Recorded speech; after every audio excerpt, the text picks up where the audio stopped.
Hello, my writerly friends. I'm Victoria, author and editor. Today's topic may not be the most thrilling, but it is definitely important. Today I want to talk about time management and how we structure our days. And obviously this impacts every single day, what we choose to do, when we choose to do it, how we arrange our days, what we devote our time to. It determines our priorities. It illustrates what is important to us. And obviously that is crucial to reaching our goals. But it's also important to think about how we are making these decisions. The traditional way of managing time, managing hours. We have 24 hours in a day, so we break that up into sections, into segments. Obviously, we devote so much time to sleeping, and then we decide, okay, how much time am I going to spend getting ready in the morning? How much time am I going to spend writing or playing with my family or my pets after work? How much time am I going to spend watching TV, reading for pleasure? All of these things we view in terms of how many hours, how many minutes they take. How long does it take to accomplish a specific task? If it takes an hour, obviously you have 23 hours left in the day to accomplish other tasks. But the problem with viewing time and our schedules like that is that it does not account for the fact that certain activities take different amounts of energy. An hour of watching TV takes less energy than an hour of work. So that means even though you have 23 hours left in the day after doing each of those activities, you will have different amounts of energy left. Before I go any further, I do have a blog post about this topic, so I'm going to link that somewhere and in the description box. Okay, so a little more about managing our time based on the amount of hours it takes. Basically, society tells us that in order to be productive, in order to have a productive, useful day, we must be working for at least 8 hours. If we want to get ahead, we have to be working for more than 8 hours. Now, the problem is that simplified definition of productivity does not take into account what you're doing or your energy levels. So what's going to happen if you keep pushing yourself to work 8-10 hours a day, no matter how you're feeling, physically, mentally, emotionally? Even if you're drained, you have to push out those 8 hours a day. What's going to happen? Burnout. We have all been there. We've all hit that wall where you just can't go anymore. Your brain is fried, you're exhausted, you feel like you could sleep for 3 days, and it sucks. That's not good for anybody. Obviously, it's bad for your personal health, but it's also bad for your work. If you are feeling that crummy, there's no way that you're putting out quality work. Thinking about writers in particular, writing requires so much of us. Obviously, it takes a lot of mental energy, but it also requires a lot of emotional energy. And trying to write on an empty tank when you're just drained, it's not gonna work. You're gonna sit there staring at a blank page. If you force something out, it's probably gonna be pretty bad. And again, we have all been there. We know what that feels like. So if managing your days, scheduling your activities based on time, based on hours in a day doesn't work, if the 8-hour workday doesn't work, then what's the alternative? So my thoughts on this started a couple years ago when I experienced a brain injury. If you've been around this channel, if you've read my blog, you've probably heard something about it because that injury did change my outlook on pretty much everything.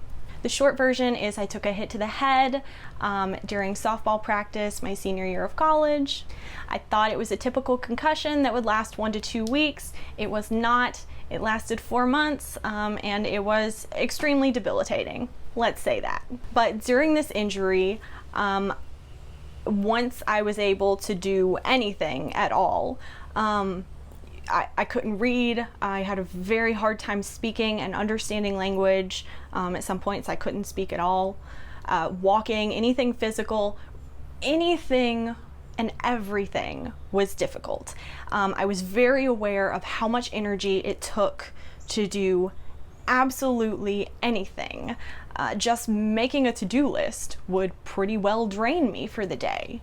So I had to be very intentional about what I did, when I did it, and being aware of my energy levels so that I could stop before I reached the point of no return. Because there was a point that I would reach that my body would basically reject what I was doing and my brain would crash. So I did not want to obviously force what I was doing and get to that point. Now, I realized this on my own because when you're in that situation, it's just a necessity. After I recovered, I heard about something called spoon theory. Christine Miserandino wrote a personal essay that I will link to in the description. There's also excerpts from it in that blog post that I wrote. And she describes a conversation that she had with a friend when she was trying to help her friend understand what it's like living with chronic illness. And basically the illustration that Christine uses is you wake up each day and you have a specific number of spoons. You only have, I believe it's 16 spoons, and you have to decide how you're going to use them. It might take 1 spoon to get out of bed or get dressed. It might take 2 spoons to style your hair, or 3 spoons to make lunch and eat lunch. Going shopping or exercising could take 4 spoons. And once you're out of spoons, you're done for the day. That's all you get. Now I want to stop right here and emphasize that I am in no way trying to appropriate spoon theory from those who suffer from chronic illness.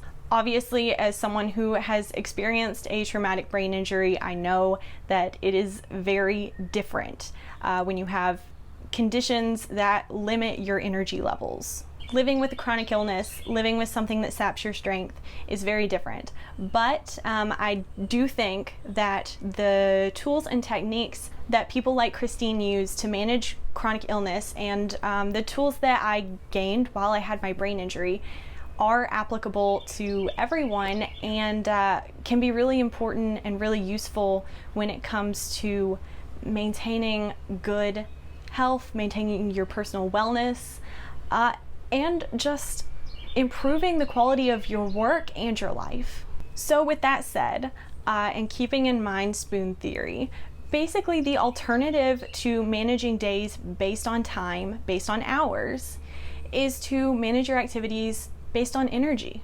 How many spoons does it take to do certain activities? How much energy does it take to do certain activities? When you start counting your energy and applying that to your schedule, then you're able to start moving in your natural rhythms.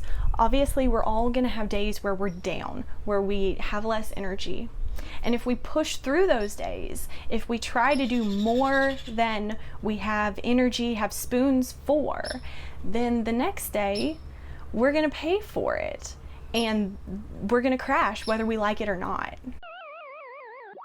So paying attention to our energy levels and allowing them to dictate our routine can lead to a more productive week, month, year. Really, this is about big picture. So what's really crucial to making this work is being aware of your spoons, aware of your energy level. Obviously, every day is going to be different. Some days we don't sleep well, some days we're stressed, we have things in our life that zap our strength. And it's important to adjust our schedule, adjust our routine to accommodate those things. And making those adjustments can be the difference between waking up the next day feeling refreshed and ready to get some work done, and waking up and feeling like you need about 10 hours more sleep. To make this work, it's also important that we do what we can to keep our energy levels high.